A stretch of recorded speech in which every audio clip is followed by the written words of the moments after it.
Hello and welcome to the True Myth Podcast. I'm your host, Adam Nettesheim, and I'm here with a very special guest, Baruch Rhea. You say hi to the nice people, Baruch? Hi, nice people. Baruch and I have known each other for quite some time. You were a camp counselor at my very first youth camp.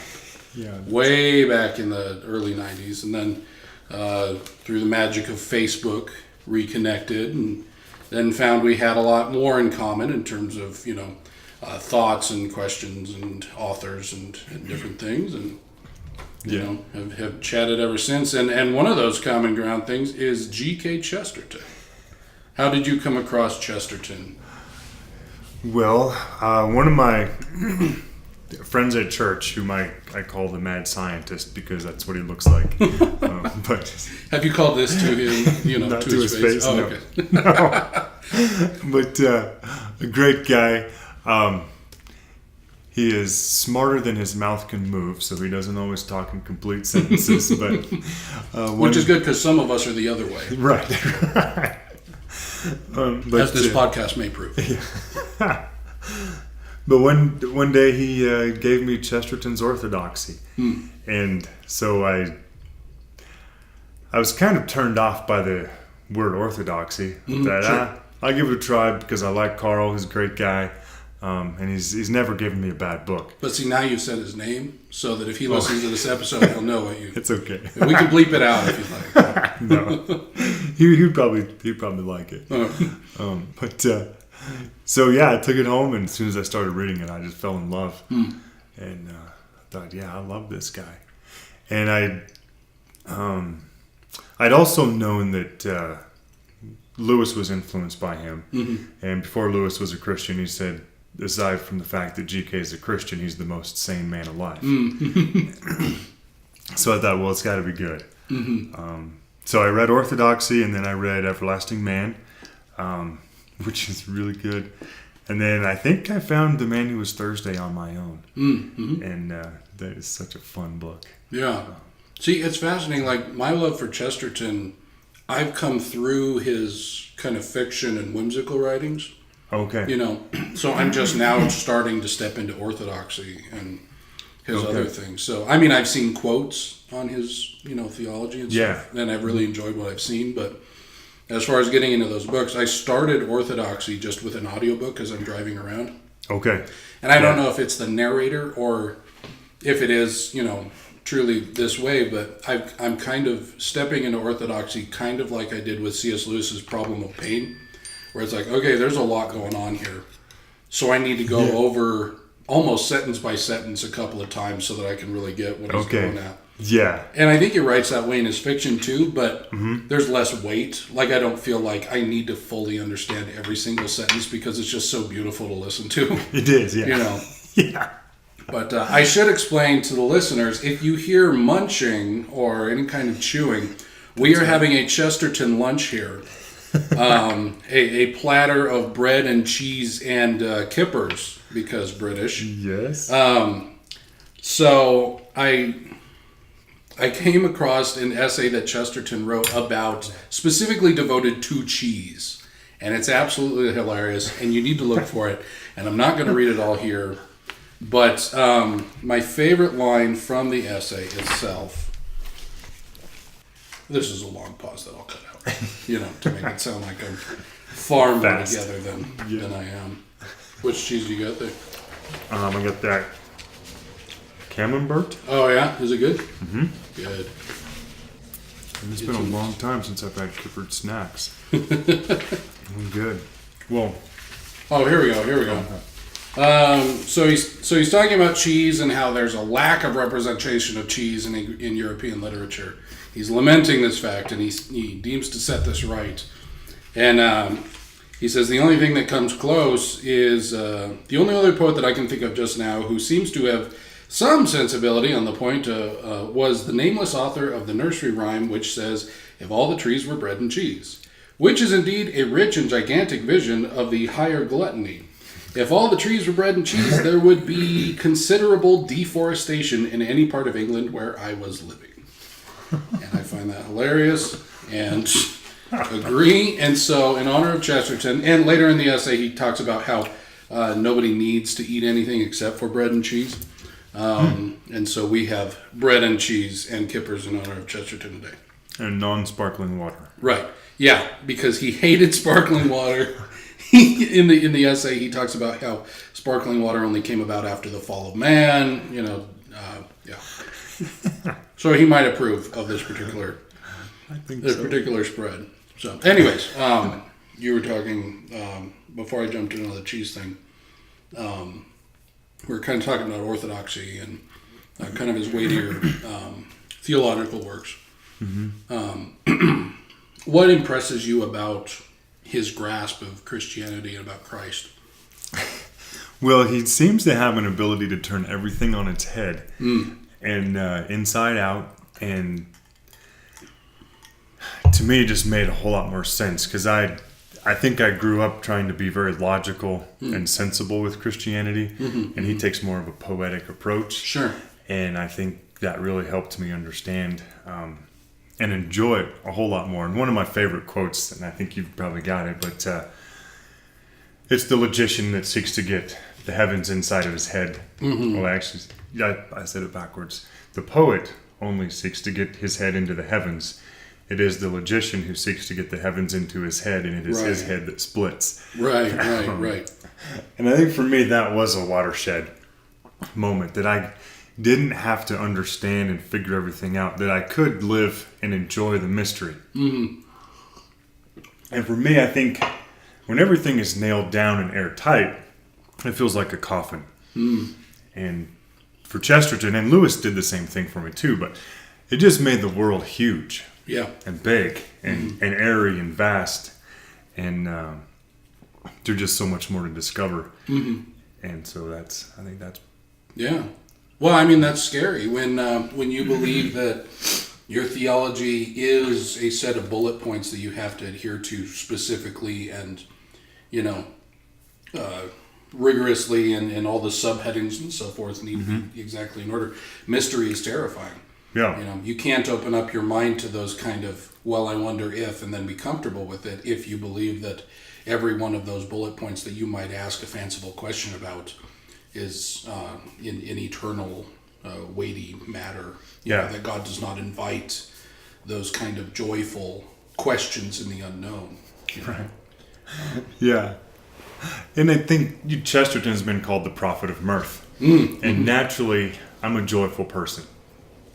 And yes, you are. I just loved that about him, and that he made the world so beautiful. Or he allowed us to recognize the beauty that already exists that we fail to see. That's a better way to say it. But I was going to say something else, and now I forgot. I'll just jump in if anytime. So there's a little biographical clip about Chesterton that was printed in Relevant magazine that I think is pretty hilarious. Describes him as absent-minded and overgrown elf of a man who laughed at his own jokes. Standing 6 foot 4 inches tall and weighing about 300 pounds. Usually a cigar in his mouth and walking around wearing a cape and a crumpled hat. Tiny glasses pinched to the end of his nose. Sword stick in hand. Laughter blowing through his mustache. I love that description and can only dream to be remembered in such a way. Yeah. Well, so here's an interesting thing. Here's a timeline in this book with his life and then world events. But he was born in 1874, and then 1885 it says that Chesterton was troubled in adolescence by thoughts of suicide. Chesterton's beliefs were that of an agnostic, and his worldview was pagan. His studies at Slade School of Art in London, and receives his first success as an illustrator. But I never would have imagined that about Chesterton when I read his writings. And he does have a poem about suicide, and that's the best time to be a procrastinator. I'll kill myself tomorrow. That's one way to put it. Yeah. And the first time I read that poem, I didn't know that he had struggled with those thoughts. Sure. Initially, and I thought, well, that's funny to me because I've never dreamed of committing suicide.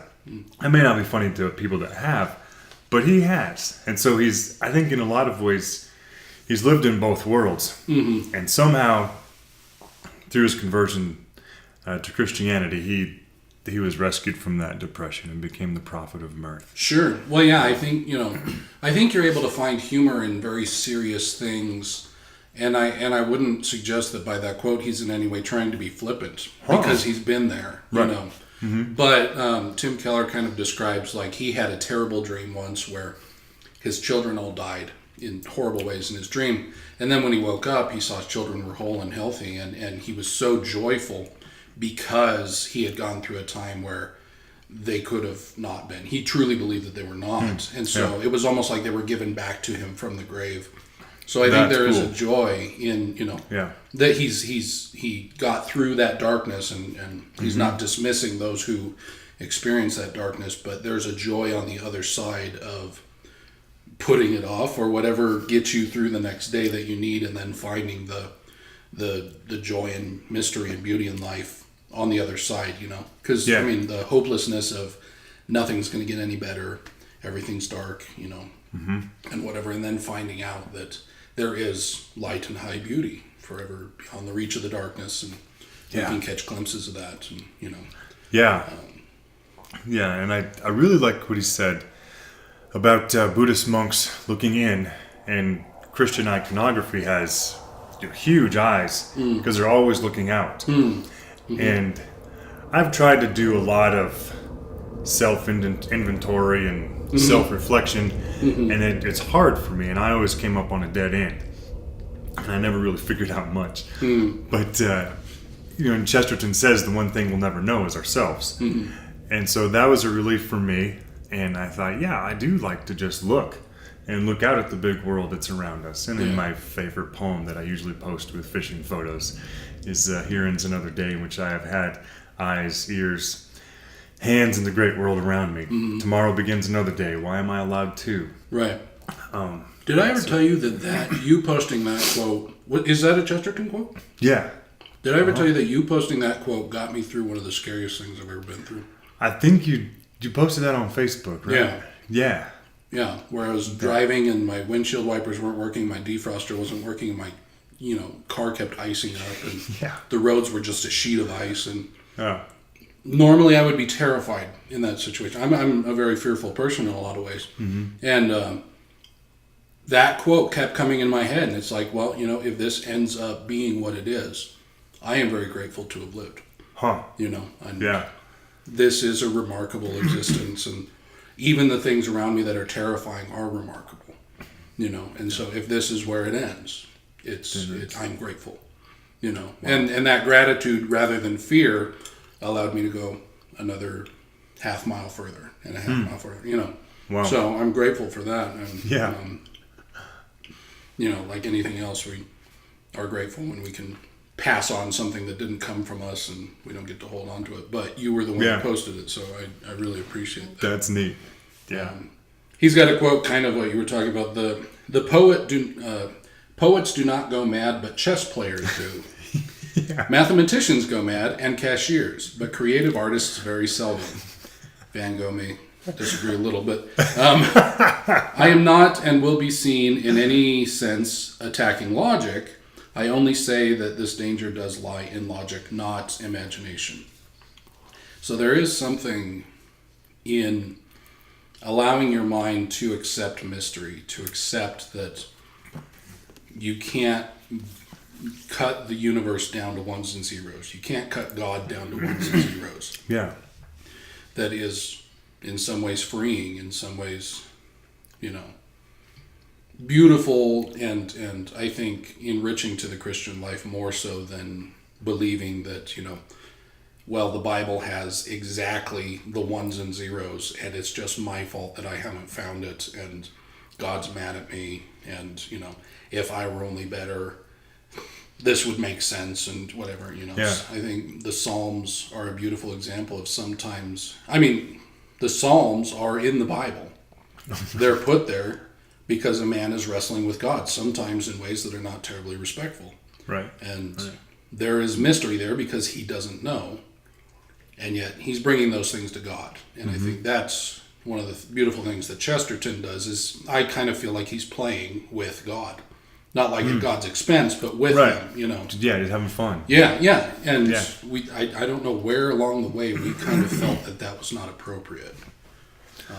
That's a good point. And maybe it's because we've been, since the medieval ages, so serious about figuring out how to get to heaven. Mm-hmm. Do you think that? Do you think the Middle Age, like the Protestant Reformation, where basically we killed each other over what we did or didn't believe, gave us a gravity to what we believe, that, or the burning of heretics or whatever, where it's like, oh man, I've got to have this figured out. Like it just became a part of our spiritual DNA. Yeah, I think so. And N.T. Wright talks a lot about the fact that the medieval Christianity is what pushed the questions toward the Reformation of asking, how do I get to heaven? Mm-hmm.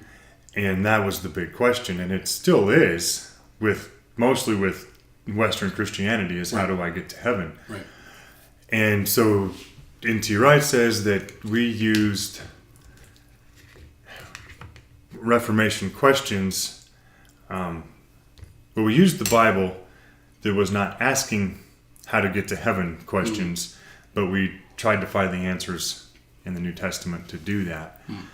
I probably didn't word that very well, but that's kind of the common default answer of, we want to get these people to heaven. Mm-hmm. John Piper, who I struggle with, I struggle with some of his stuff, but he says something to the effect of like, if you would want to go to heaven if God was not there, then you will not be there. I'm not trying to play up the emphatic nature of who's going in and who's not. I think that God reaches people through different motivations. But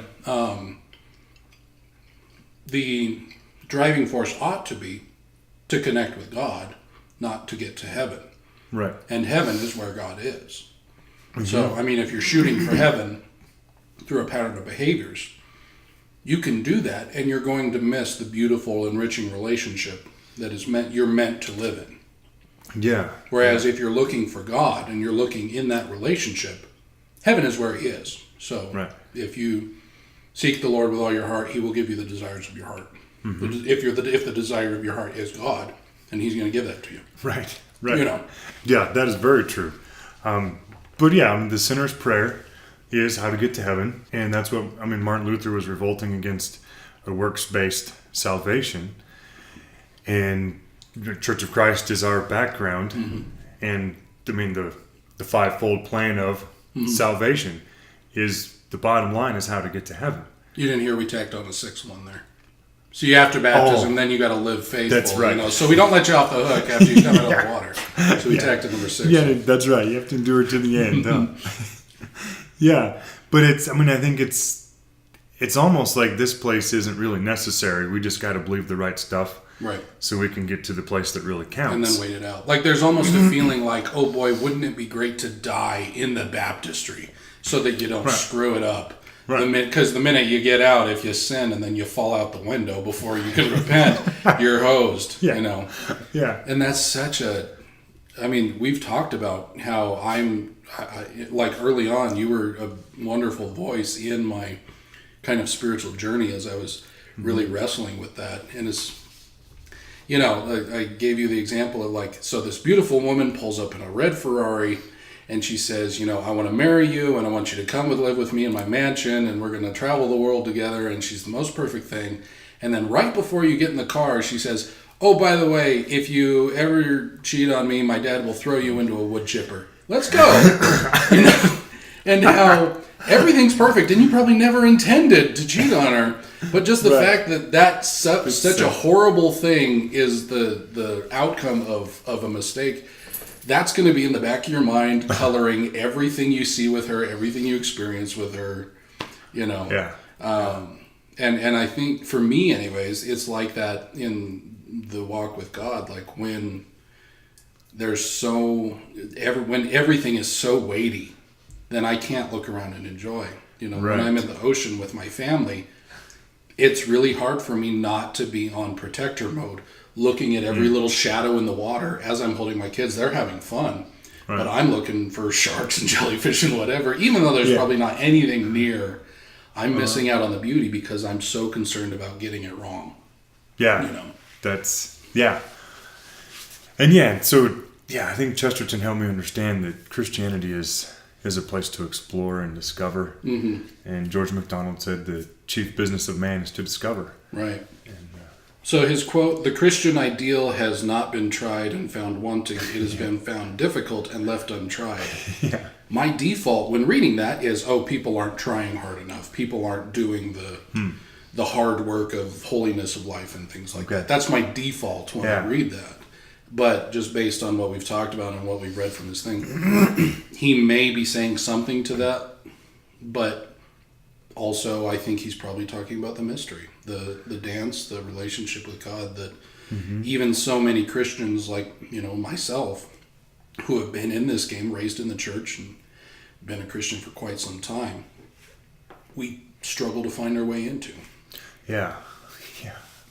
Well, and Chesterton says you can only find truth by logic if you've already found truth without it. And yeah. What's that thing about God refuses to be known by the intellect? He only will be known by the heart or something, or first be known by the heart. I don't know who said it, and I'm probably butchering it, but he's not something that can be observed and poked and prodded. Right. I think they've done blind studies, scientific studies, where they have a control group over here of medical patients, and then a group over here where they have people specifically pray for their recovery. And I don't know whether there's been any documented. It's not been on the news that I know of that, hey, we found a medical breakthrough, it's prayer. And I think some of that is that law of if you observe something, you automatically change it. Right. So if we're trying to nail God down to specific behaviors that are documented and repeatable, I guess, he's probably going to be like, no, I don't play that. Have you not read the Old Testament? I don't play that way. No. Well, in The Man Who Was Thursday, yes. When they're talking about Sunday, Lucian Gregory says that Sunday has put all his effort into not being known, and he is not known. Mm-hmm. Napoleon and the Caesars put all their effort into being known, and they are known. Mm-hmm. But if Napoleon and the Caesars were in the presence of Sunday, they would seem like children. Mm-hmm. Yeah. Well, and you pointed out the anarchists and the police feel like they're fighting against something, but there's a sense in which they're both fighting for the same thing, and I love that. I think that that's what happens in the church a lot. We feel like we're so right to attack a sincere person who has a different point of view, and in the end, I think we're doing it. It's a civil war. It's and I think there is a time and a place to stand up and advocate for something, but if we're talking about a slash and burn enemy situation, I think we're doing what he's talking about there. Yeah, very true. So just in terms of art, I love this quote by him. "You say grace before meals, all right, but I say grace before the concert and the opera. A grace before the play and the pantomime, a grace before I open a book, a grace before sketching, painting, swimming, fencing, boxing, walking, playing, dancing, and grace before I dip the pen in the ink." That notion that comes from him, well, it doesn't come from him, but that he speaks very well about how there's holiness in everyday activities. It makes just as much sense to pray before your meal as it does to pray before going to the restroom, to pray, before playing outside. We've talked about the Hebrew pooping prayer before. That I found that the Hebrews had a prayer for relieving yourself, and I thought, oh, that's humorous. And then I read it, and I'm reading what they're saying and why it's such a gift that God can make openings and closings in your body, and if one should malfunction, I should not even be able to stand before you, O Lord. And I'm like, this is legit. This is real. this is true, So it's not like a magician's thing. I'm going to pray and therefore everything's going to work, but just an absolute gratitude of how detailed and beautiful everything is around us, and that gratitude should extend far beyond the dinner table. Absolutely, yeah. Pray without ceasing is different when it's like you're so taken by the gratitude, as opposed to praying prayers of condemnation or to appease. Yeah, exactly, absolutely. The Bible tells us to love our neighbors and also love our enemies, probably because generally they are the same people. Yeah, it sounds like that one. Well, yes, because one neighbor shoots the squirrels and one neighbor feeds the squirrels. Oh, man. So is there anything that has captured you about his writings, like a section that just keeps coming up with you that informs general life? Yeah, probably my favorite quote by GK is angels can fly because they take themselves lightly. And in that same paragraph, he talks about the devil falling by the weight of his own pride. And I think that is just, for me, that has been so powerful in learning not to take myself too seriously. Sure. And because Tim Ferriss, I believe, is who said it on a podcast, but a focus on me and a focus on I is a breeding ground for psychosis. Which I think is so true. And I just love the fact that I don't have to take myself seriously. I take what I do seriously, but I don't have to. There's nothing I really need to worry about. If I know God loves me and I know I'm trying to do the right things, then I'm golden. Right. I've heard the point made that like self-loathing is basically the same coin as pride and arrogance. Yeah. It's a focus on self. It's an undue focus on self. Right. If you're focused on how terrible you are, that's because you believe that you should be better, and that's kind of a sense of pride and a sense of self-focus. And so the point is not to get somebody who has a low self-esteem to think of themselves better, or somebody who thinks of themselves better to think of themselves lower. It's stop thinking about yourself, period. Right. Get your focus elsewhere, and that's going to be better for leveling that sort of thing out. Yeah. So because I think it was in the movie The Pursuit of Happiness that the main character is. I just remember his name is the actor was Will Smith. There you go. Okay. Yeah. I'm pretty sure he said that the fastest way to happiness is to forget about yourself. Something like that. It's probably not an exact quote. So that passage in Chesterton, I just love. Yeah. And sometimes when work is difficult or I screw something up, I tell myself, angels can fly because they take themselves lightly. It's okay. It's not, in the grand scheme of things, it's not that big of a deal. Right. And that's not like a dismissal of personal responsibility. No, because I don't want to make that mistake again. But I want to use my energy to do better, not to use my energy to think about how I screwed up. Right. Because that usually creates, in my experience, another screw up. Right. Sure. Yeah, but if I just think, I screwed up, let it go, move on. What's that thing about like when people are learning how to drive, they're more dangerous because they're more aware of everything that they have to do and what. So it's like, okay, I've got to check the mirror, I've got to check the blind spot. They're making all these calculations. Yeah. And it's only when you can drive, and those things are almost even just kind of automatic responses. That's when you're the most safe. So I wonder if it's like that in spirituality too, where you do have some learning, some things to kind of put into your life is kind of reset your defaults, but when you're not so concerned about every little thing that could go wrong, that's when you're going to be the most capable in a sense. Yeah, that is very true. And then the first few pages in Everlasting Man. Have you read Everlasting Man yet? It's I have it on my Kindle, but I've not read it. See, whenever like a book's like, oh, that's interesting, and it comes up for like $2 or whatever, Okay. I usually buy it. So my Kindle library is expansive. Yeah. How much of them I've read is not as much, but it's in there, and I'd love to read it sometime. Well, he says, like every book I never wrote, it is by far the best book I have ever written. That's GK. Every book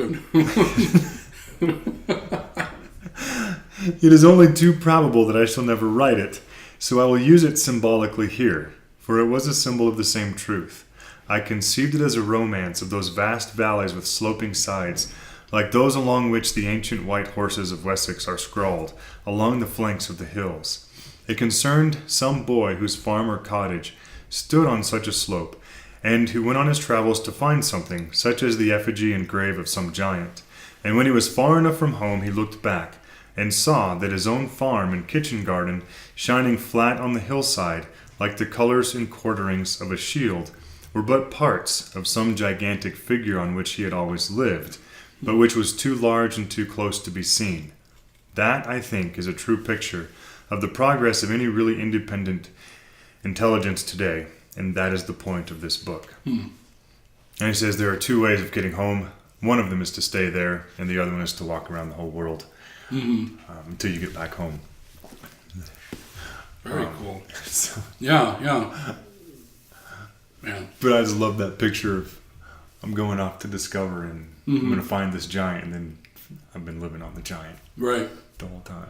So that brings up one of my favorite essays from him. It's called "Riddle of the Ivy," and he's preparing for a trip, and a friend comes over as he's packing, and he lives in a town called Battersea, and his friend's like, "Oh, where are you going?" He's like, "Well, I'm off to Battersea."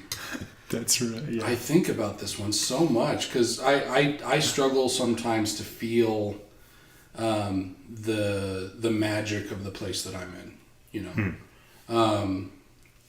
And he says, "I'm off to Battersea," and his friend's like, "Okay, so I don't get why you're being funny, but I suppose it's ridiculous for me to remind you that you are actually in Battersea." He says, "Yes, I am, but I can't. But also, you've said something that's not true because I can't see it. Familiarity has come over me to the point that I can't tell that I'm in Battersea anymore. I can't see what's special about this place. You know, and I've tried to journal things that are uniquely English and whatever, but I can't see it, and so I need to go away. And the point of travel is to go away."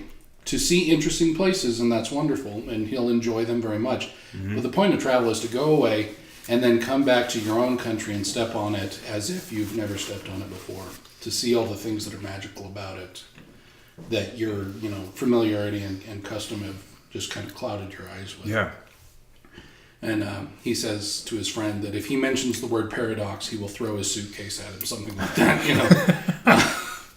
But I think about that. It's like sometimes you got to get away in order to see the magic that you were no longer able to see. Yeah. Well, and he says in Everlasting Man that it's best to either be really inside Christianity or really outside Christianity. Okay, slight intermission. I was parked behind Baruch's wife's car there. Sorry, Julie. All right, now we're back. Also, I feel like I'm taking the lion's share here of the cheese and bread. So I think my mouth has been full pretty much every comment I've made. Which I suppose is a description into both Baruch and my separate personalities. But let's see what we were talking about. That's what I was trying to remember. Oh, the Battersea thing. That's right. Yeah. And just the... I mean, you can think of it in terms of even marriage. You're married to this amazing, beautiful, brilliant creature that God has given you. And yet, sometimes familiarity can, or just the day-to-day responsibilities of life, you forget that. Or you don't remember it as well as as would be worthy to remember it.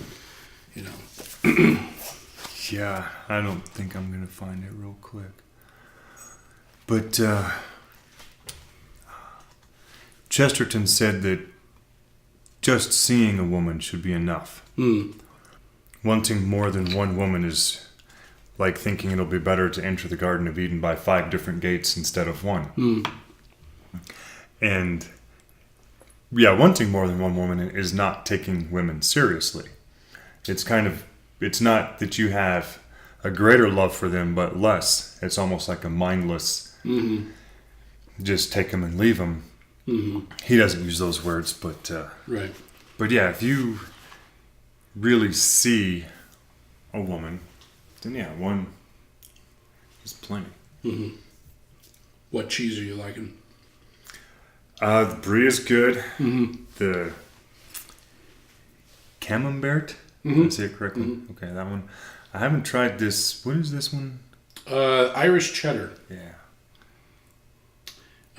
Chesterton is not Irish, but that cheese was cheaper than the English cheese. And let's see. So his Irish connection, at least on Wikipedia. You can eat the rind. You're supposed to eat the rind. Yeah. You don't like it? I don't like the rind as much. Oh, okay. Yeah. I'm not as much a rind fan. Right. I don't like the. It actually, speaking of marriage, it actually works out pretty well because my wife is a more of a fan of like the bitter cheeses, the blue cheeses, and so forth, and I like the more creamy cheeses, the Goudas and whatnot. Yeah. So, we split down the middle there, and she gets to eat the stuff that I don't want to eat, and But what was I saying? I forget. Well, we were talking about Battersea, and then started talking about cheese. I said, speaking of marriage, ... and then I lost it. Oh well. See, if I cut this out, then people will think I'm very intelligent, and all of my thoughts are linear and coherent, and all of that.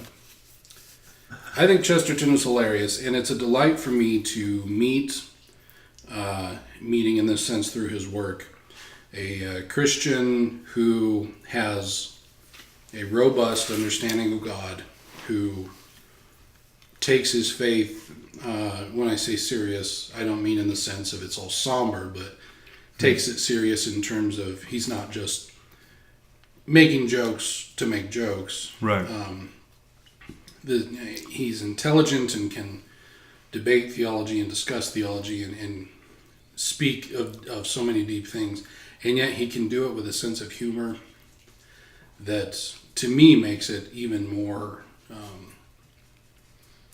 It sinks in more. It captures my heart more. I guess it captures my heart more than a dry textbook about, Yeah, well, when he says, referring to Jesus, talking about the difficulty of a rich man to enter the kingdom of heaven, it's about as simple as a camel going through the eye of a needle. So then humans set about trying to make really small camels and really large needles. Yeah.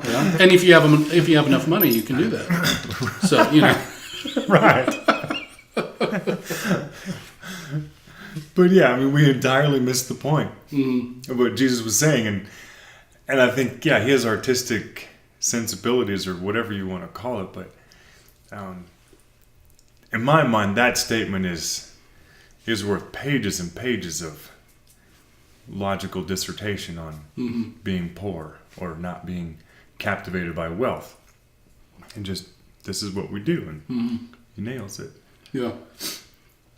Yeah, and I think that's the beautiful thing about humor. It can stick with you simpler in a more simple way, and fill out more of your own experience on that comment than 25 pages of parsing. And I think those 25 pages have their place and need to be there. But he has a brilliant way of capturing the heart and then informing the mind at the same thing. And there's very few people that can do both well. Right. Lewis is one who does. I think Chesterton is funnier than Lewis. Yes. I think Lewis is funny in his way, but I think Chesterton is hilarious. Yeah. Yeah. Well, with Lewis, I mean, and I think he was the first good Christian thinker that I read, and I just love Mere Christianity, because I thought, well, somebody told this guy all my questions when I read it. And with Lewis, when I read it, I was like, oh, wow, yeah, that's good, that's good. And in Chesterton, yes, I'm laughing and saying that's good. Well, in Lewis's imagination, you see it in play with the Narnia books and Out of the Silent Planet and different things like that. I mean, what is it? I'm drawn to these Christian thinkers who have a robust imagination. And I think when you have a robust imagination, you're allowed to play, but you're also allowed to, you hit on things because your eyes are open more and you're looking around. Right. I think I'm grateful for these two fellows. Yeah. One of his quotes that sticks with me is, if a thing is worth doing, it's worth doing badly, which could be a theme of the podcast that I do, in a very real sense, because I have ambitions for this true myth idea, and then the witness cloud thing, and I have all these things, but I would never move forward on them because I couldn't do what I had in my mind to do. I'm not going to move forward until conditions are perfect or until I can get the dream. Yeah. And then it's like, well, you're never going to move forward. Right. And so if this is something worth doing, if you feel that a contribution to the conversation about the intersection of faith and art, or the lack of an intersection because they both inhabit the same ground and are very much similar things. If you feel that that's a contribution worth making, then you need to be able to make it regardless of what's going on. Regardless of what obstacles are around. Step in and do what you can do. If it's worth doing, it's worth doing badly. Whereas I've always had in my mind, if it's worth doing, don't do it because you're going to screw it up. Right. Or wait until you won't screw it up, and then you can do it. Right. Yeah. And Chesterton probably wrote some bad poetry and some bad essays. Well, I love the introductions to his books because he's so self-deprecating. Yeah. And not in the way that we kind of talked about, where it's like low self-esteem. He's almost, he's self-aware and also not self-aware, but he's self-deprecating, not in a, kind of self way, but it's hilarious. And, somebody can say, yeah, this is the best I can do. What are you going to do? And then you open it up and it's great stuff, I don't know. Well, because, he laughs at his own jokes because the jokes are funny. Right. Not because he said them. And he, from what I've read, he laughed at jokes made about him. And he thought they were funny. He probably thought, yeah, that's good. So, yeah. And I think probably one of my favorite jokes that Chesterton said in Orthodoxy, what did the first frog say? Lord, how you make me jump. Which probably nobody thinks is funny, but I don't quite get what the two of you find in that. What's the double meaning? He was startled to see God and he jumps. But that's what a frog does, is jump. Right. But yeah. And I've never told anybody that joke and they start laughing like I did when I first read it. And I think Chesterton would think that was awesome. Yeah. That, some of his stuff hits people and they laugh with no, self-consciousness of nobody else is laughing with me. Right. And then other people laughing at different things. I think he would find that awesome. Yeah. So, it's like being in a movie theater where, everybody's laughing at very specific jokes and then you're laughing your head off at one joke that nobody else is laughing at. Yeah. You just don't care. It's like, a child, when they think something's funny, they're going to laugh regardless of whether the adults find that, expulsion of methane gas hilarious or not. Well, I think for guys that never ceases to be funny.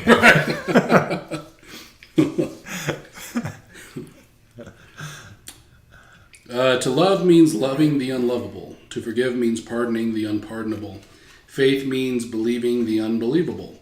Hope means hoping when everything seems hopeless. like we talked about earlier. He's a man who's kind of been through each one of those. It's really easy to say I love you or I forgive you or whatever when the stakes are low, or when there's not a lot of weight, or when there's not a lot of burden to carry. But the beauty part of God is it's not conditional, and there's so much weight in that sense that he says, well, I forgive you, but that other guy, a little too much to carry there. Right. Right. Well, and, Chesterton is so well-rounded or holistic in what he says. Because, to love is to love the unlovable, forgive is to forgive the unforgivable, and to believe is to believe the unbelievable. That is so good, because usually we just compartmentalize. Right. And, well, I'm not going to believe it unless it is believable. But he sees, I guess he has the same spirit or the same approach to everything. Instead of having different ways of looking at different things, if I'm making sense. But yeah. Well, and I think Christianity, depending on how you go about it, if you do it in such a way, it can invite compartmentalization. Like, this is the sacred, this is the secular. This is church time. That's other time. You know, whereas I think Chesterton, and maybe he wouldn't appreciate me saying this, I don't know, but what I get from his writing is there's a oneness in sacred to everything. You know, everything is capable of being an act of worship. Everything is capable of being an act of gratitude and enjoyment, if done in such a spirit. You know, not saying that they're, that's not an excuse to not, whenever you say things like that, people are like, oh, what do you mean? People don't have to go to church no more? Right. You can just eat a sandwich in a deli? And it's like, what? It's your, but, if we find, do you know the actor Jim Carrey? Yeah. Okay, so he was at maybe you should explain why you have to ask if I know Jim Carrey. Because Baruch has a big wall full of lots of books. He's a very intelligent guy. Well, he's not given to a lot of media foolishness, and is much the better for it. Well, but I didn't grow up with the TV, and we didn't go to the theater. Yeah. So there's just a void of a lot of things. We were actually talking about this on the way down. We didn't put a TV in our house until September 11th, 2001. Oh, wow. We turned it on because things were happening. Yeah. And then we unplugged it. And then the Olympics came around that same year. I think it was that same year. We're like, well, let's plug it in for the Olympics. And then after the Olympics were over, we're like, we're going to leave it in, And now my parents were talking about on the way down how they're switching from Dish Network, or from DirecTV to Dish Network or whatever, and they had the agreement that service would be shut off on Tuesday, but they shut it off 3 days early, and how frustrated they were at that. And I laughed, and it's like, guys, we used to not have a TV at all and feel pretty uppity about that. They laughed, and we're talking about the same thing. So yeah. Well, ours has been off since last football season, but now it's started up again, and so one of the things that I want this effort to do is not so much tell people what to watch and what not to watch. Or what to read and what not to read. It's to invite God into everything that you watch and everything that you read. Not so much in the point of, okay, is this content acceptable or whatever, but is there anything that God might want to play with you with? Or want to enjoy with you, or want to teach you. And I find it actually absolutely remarkable how God can take anything and bring something out in it. And I don't think that justifies, prurient things and so forth. Right. Just how God can spin his threads or weave his threads through anything to bring people closer to him. I think it's a Chesterton. Is it? No, it's McDonald. Never mind.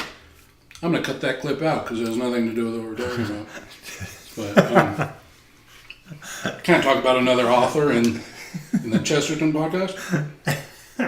Well, it's a George MacDonald story, the Princess and the Goblin or whatever, where she has to find, I don't know who, I can't remember who she's looking for, but there's one thread given to her by her grandmother that she has to follow. And she can't see it unless she's holding on to it. And it leads her through the goblin cave and so forth. Oh, okay. But I just love that idea of, and I think you experience this if you're open to it. You could be at a baseball game, you could be watching a movie, you could be reading something.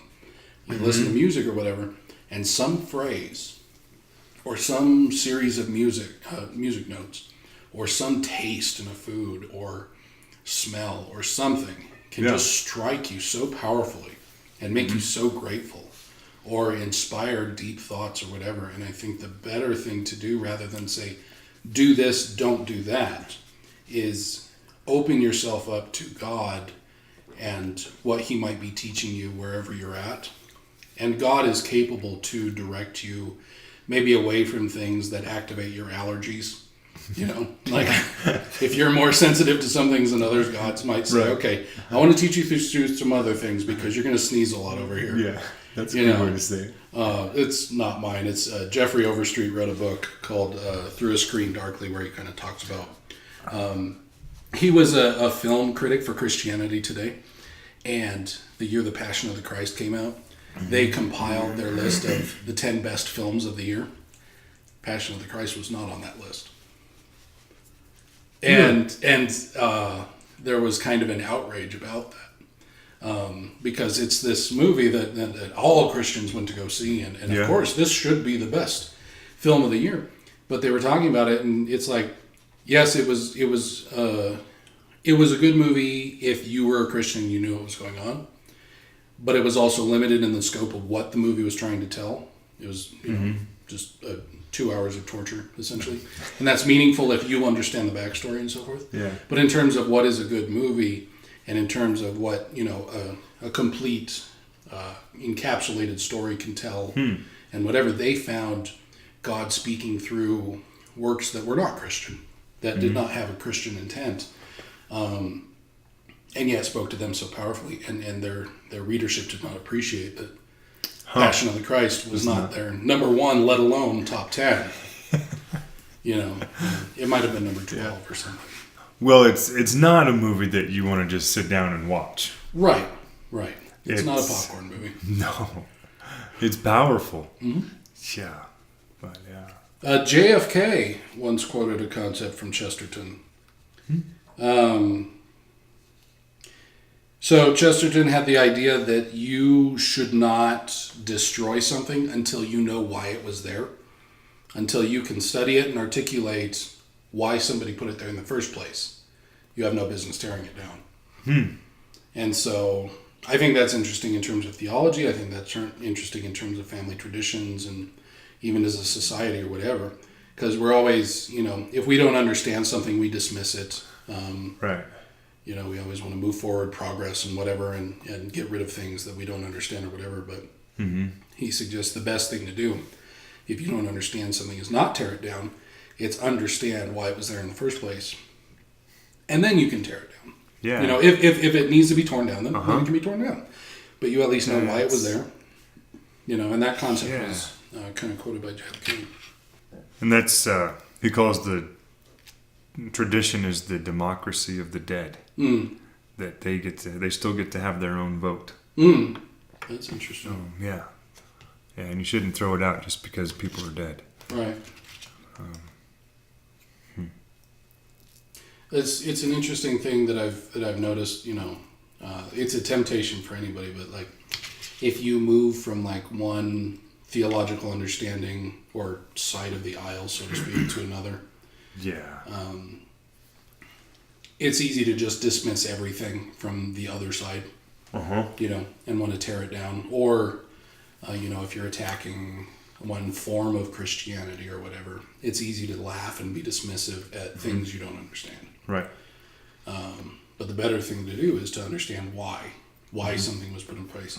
Why do the Catholics ... Why do the Presbyterians ... Why do my parents ... Right. And then once you have a full understanding of that, then you can say, okay, I appreciate why that was there. I appreciate why they felt that need. Mm-hmm. I don't subscribe to this and this and that. I would like to keep this because I think this is valuable, but this and that I feel is better represented in a different way. Right. You know, and that's a much better way, and I think a much more grateful way to live. Yeah, and you'll get further too. Sure. Well, and you don't need to burn bridges between groups of people. You don't need to burn bridges between your family. Is there any of his books? Like, what's your favorite Chesterton book? Oh, If you had to, well, and you don't have to pick one. But no. Is there a couple that rise to the top for you? Well, Orthodoxy, the Everlasting Man is, yeah, we talked about the intro on that, but that's about it. But he talks about the man in the cave, which is early human history. And the only thing we really know about cavemen is that they were artists and that they liked to draw and paint on the walls. Which I love that idea. That that's how we know about cavemen too, because of what they draw, what they choose to draw. Choose to draw.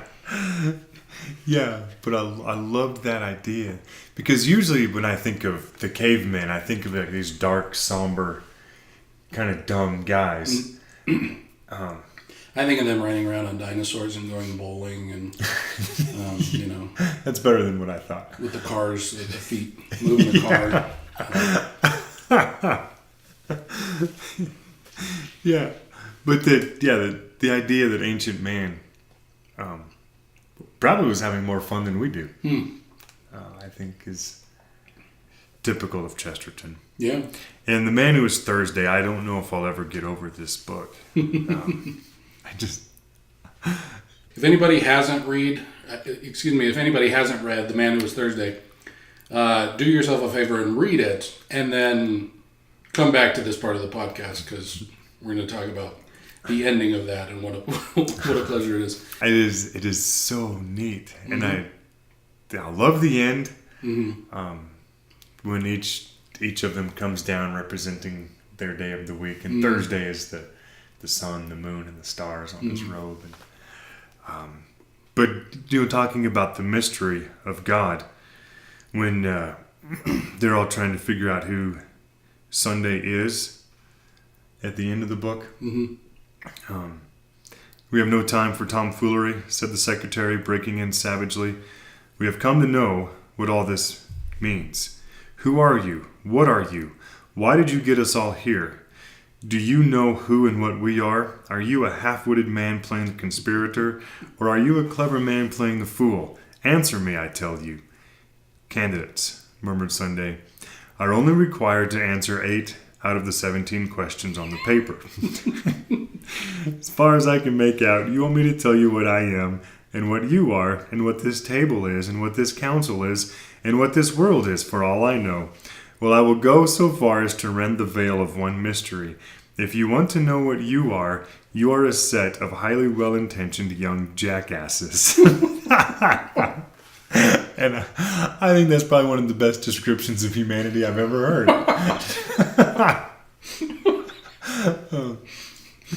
And St. Francis called his body Brother Ass. Because it was ugly, but so ugly you felt bad for it. And it was stubborn, didn't always do what he wanted it to do. But he still loved it, and that's kind of what a jackass is. And then Sunday's response is, what am I? Roared the president, and he rose slowly to an incredible height, like some enormous wave about to arch above them and break. You want to know what I am, do you? Bull, you are a man of science. Grub in the roots of those trees and find out the truth about them. Syme, you're a poet. Stare at those morning clouds, but I tell you this, that you will have found out the truth of the last tree and the topmost cloud before the truth about me. You will understand the sea, and I shall still be a riddle. You shall know what the stars are, and not know what I am. Since the beginning of the world, all men have hunted me like a wolf, kings and sages and poets and lawgivers, all the churches and all the philosophies. But I have never been caught yet, and the skies will fall in the time I turn to bay. I have given them a good run for their money, and I will now. Before one of them can move, The monstrous man had swung himself like some huge orangutan over the balustrade of the balcony. And then he runs off and they chase him. But I just love that. You find everything else out, but not me. Yeah. It's fascinating how God wants to be known by us in the sense that he was willing to put on flesh to come be with us. Yeah. And yet we expect to have him figured out. And that's not what he's inviting us into at all. No. You know? Yeah. To be known and yet to not have figured out. Like almost like, what's that idea of if you know somebody's name, you have control over them. I think it's a tribal thing or something. Yeah. Yeah. God's invited us to know him, but we don't get whatever it is that controls him. He's not inviting us into that, but well, in the sense he did allow us to control him, and when Christ came down, I mean, we killed him, you know. So that in and of itself is a pretty remarkable. That book had me. I mean, like through all the twists and turns. And I remember sending you messages as we went through it. It was like, oh, this is cool. I think this is going to happen. Yeah. And it's like every turn he would twist it, and you know, I try to follow story structure and things like that, and so much of media today is so predictable in terms of the stories they tell and how they tell it. And that one had me till the very end. It was a delightful story. Yeah. So yeah, it is so much fun. So we both kind of talked about our background and not being... Chesterton was a Catholic, and we both don't attend that church, but one of my... I loved his biography of Francis of Assisi.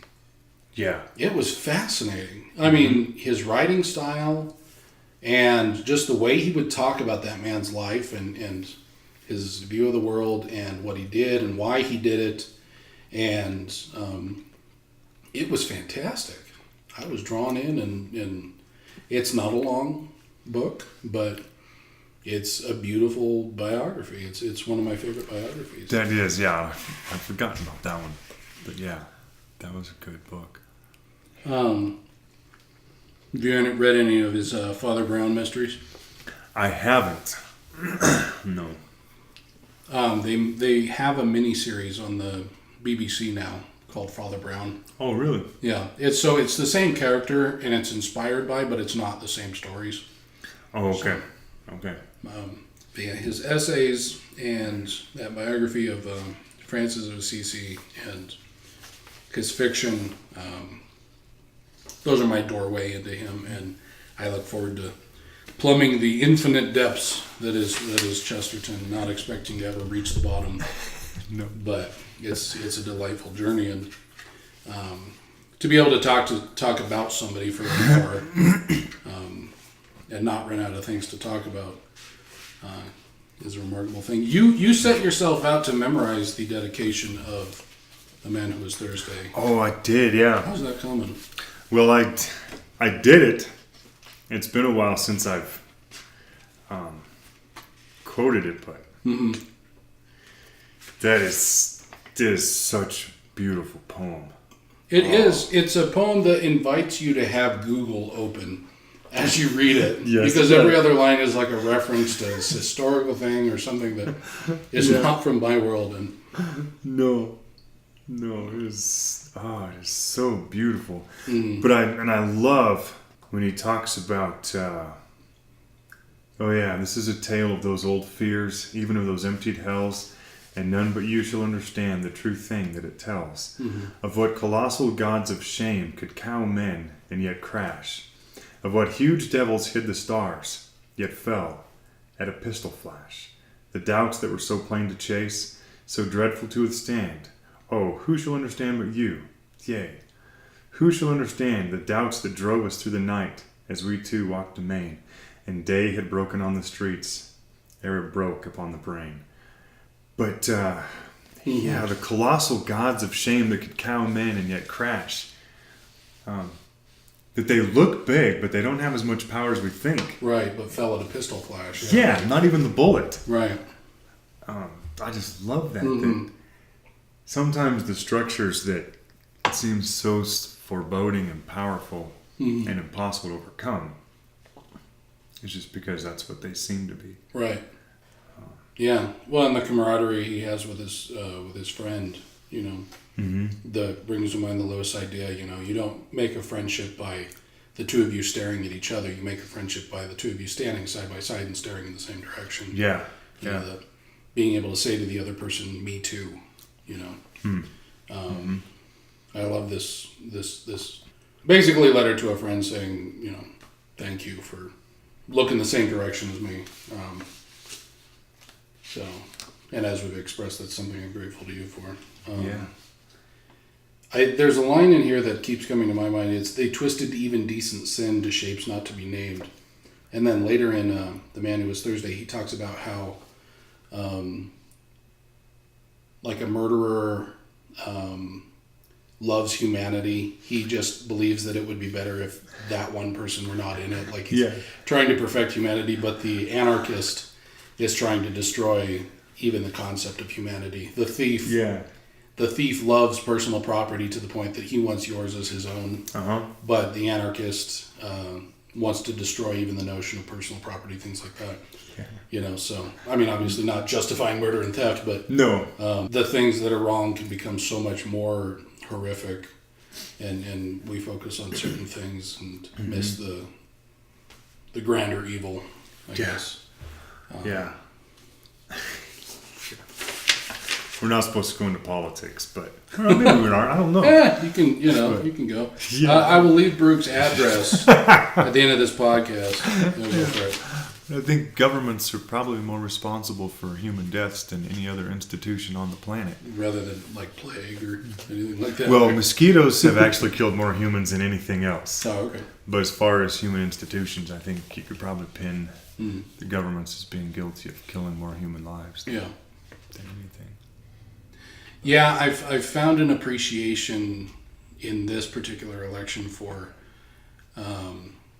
people that I disagree with, but people who have come to their viewpoints honestly and with good intent, believing that it is better. Like that their way, their understanding betters people's lives. Like that they have their beliefs because they believe that it's good for people. Not good for themselves, but good for people. And though I may disagree with the conclusions they've come to, I would almost rather elect somebody who disagrees with me on some key points, but I believe that their ambition is to serve people and to make things as good as they can be for people, as opposed to somebody who agrees with me on these finer points, but their driving ambition is their own personal enrichment or so forth. You're right. Government is supposed to be there for the people. Right. I mean, I don't want to be Pollyannish about it, but no. But yeah. So Baruch's address is 555. No. It's 666 divided by 3. There's a church in San Francisco with the address 666. Yeah. It's one of the big ones downtown. I think it's the church that Joe DiMaggio and Marilyn Monroe didn't get married in because they wouldn't let them get married in it, but they took their pictures on the steps of the church house. It was either because I think it was because one of them was married before. Oh, okay. Something along those lines. So, which has a lot to do with Chesterton, you know. Yeah. Chesterton is a fascinating figure. I'm delighted to have spent an hour eating cheese and tinned fish and talking about this guy with one of my dear friends. So thank you, Baruch, very much. Well, yeah, thank you. Is there anything else about Chesterton or a quote that sticks with you that you want to make sure the fine people... Where would you suggest somebody start with Chesterton? If they've not... Well, would depend on where they are in life. But I just love orthodoxy. Because it's personal for Chesterton. He tells you how he came to faith. Not how the rest of the world should come to faith, but how he did. And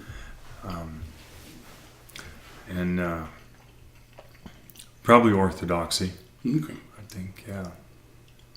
But and if they're ready for a story about clueless detectives, then The Man Who Was Thursday. Yeah, yeah. I think you're absolutely right. But I also think, like, if you don't know what you would respond to about Chesterton, like if you know that you want to get into the deeper theological stuff, orthodoxy, Yeah. if you don't know if that's going to be your door into Chesterton, just Google Chesterton quotes. Yeah. And if you find yourself laughing more than going, then maybe go the route through some of his essays to just kind of, Yeah. and then weave into the theological stuff. And then, but if you find yourself going, more, then yeah, you jump into That's it. So yeah, just whichever stream you're meant to swim in, I guess. Yeah. So, all right, well, So how about this for a closing quote? Yeah, please. Okay.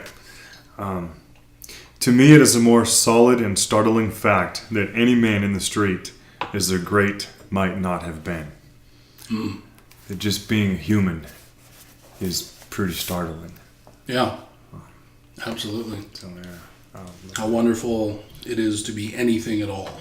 Yeah. Is a quote from Neutral Milk Hotel. They're a band. But yeah, just how fascinating it is to, like your quote about, I've been given a day where I've had fingers, knives, and whatnot. Mm-hmm. It's absolutely ridiculous that I should expect two. That Right. the single one is such an amazing gift. Yeah. If an author can make you feel grateful or make you more aware of the beauty and the magic and the mystery around you, that's an author worth hanging on to and coming back to, because there's so much about life that, at least for me, keeps me looking at the dangers as opposed to keeping my eyes up. If I was a sailor, I would constantly be looking at the waves, not the stars. Okay. So anything that draws the eye upward in gratitude is something that I treasure. So Yeah. that's true of Chesterton, and that's true of our friendship as well. So I appreciate that. Yeah. Anything else before we stop this? I think that's it. All right, go read some Chesterton and have a pleasant day, and find something beautiful around you that you maybe haven't noticed before. And I'm sure Chesterton aimed to write a massive essay on it, much like he did cheese. So, all right, thank you for listening, and we'll catch you later. Bye.